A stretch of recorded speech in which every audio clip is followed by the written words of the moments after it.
Hello and welcome to the SOAPe Platinum Plus Video Learning Center.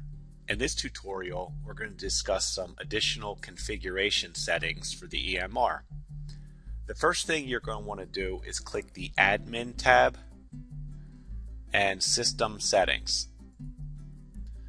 And you'll notice four parts here. The part that we need to be concerned about is under Clinic Settings. So in here, anything with an asterisk is required. So as you can see, all these fields are required. So you're going to want to enter your clinic NPI, clinic ETIN. If you don't have one of these, you can always just enter the zeros. A contact person, phone number, email, of course your federal tax ID, Medicare provider ID, and Medicaid provider ID. The other sections that you see here correspond to the electronic billing and claims. So if you actually are subscribing to that service, you'll be provided these settings by Gateway EDI.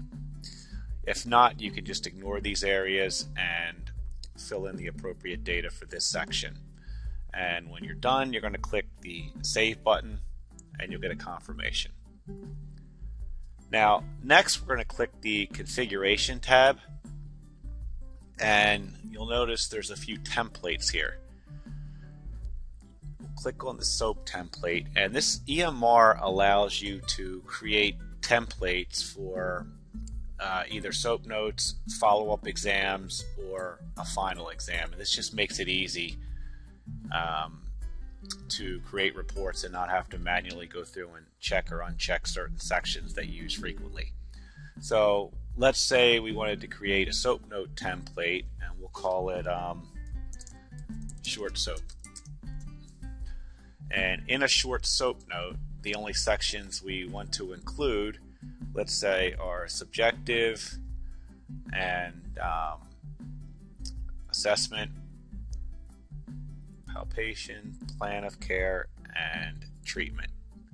And once we do that, we're going to click the Save button, and now we've created a template for SOAPe notes. So anytime we go in to create a SOAPe note, this template will be available in the drop menu, and it will have the corresponding sections included.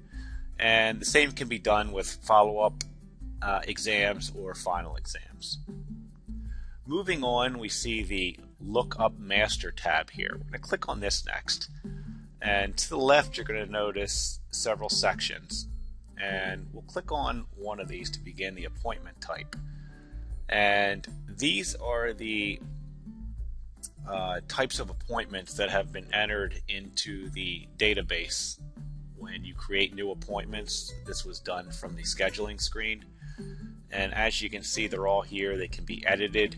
So we'll just select the exam, and we have the exam set at 30 minutes. If you wanted to change that and maybe need a little bit more time for your exam, we'll do that.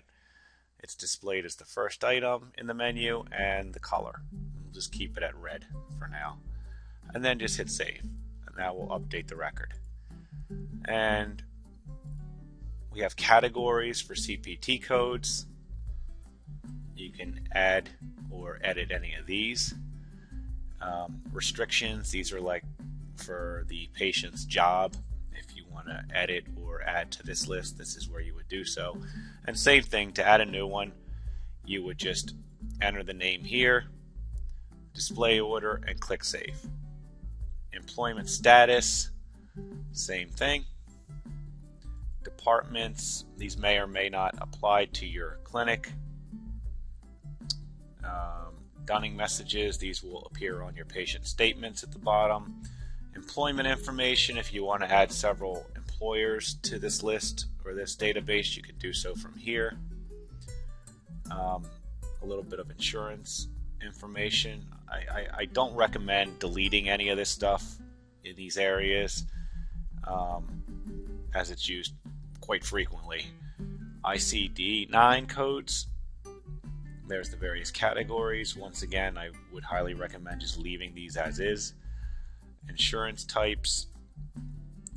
Once again, they may or may not apply to you. job duties, titles, payment types that your clinic may accept, pretty much listed here already, and referral sources for how new patients have found your office can be managed from this tab. Alright, so that pretty much covers the Lookup Master tab. And the last thing on here, we won't cover fee schedules because that's going to be in the insurance video. We'll discuss everything in detail in that video. But there is one more tab here where you can add insurance companies or edit them. You click on a specific one, click the edit button, and you can enter all the appropriate information here and then just save the record. And these companies will be available to you for billing purposes. And that concludes this video. For additional information, please remember to check our online knowledge base, or if you have a support plan with us, you can always email or call us.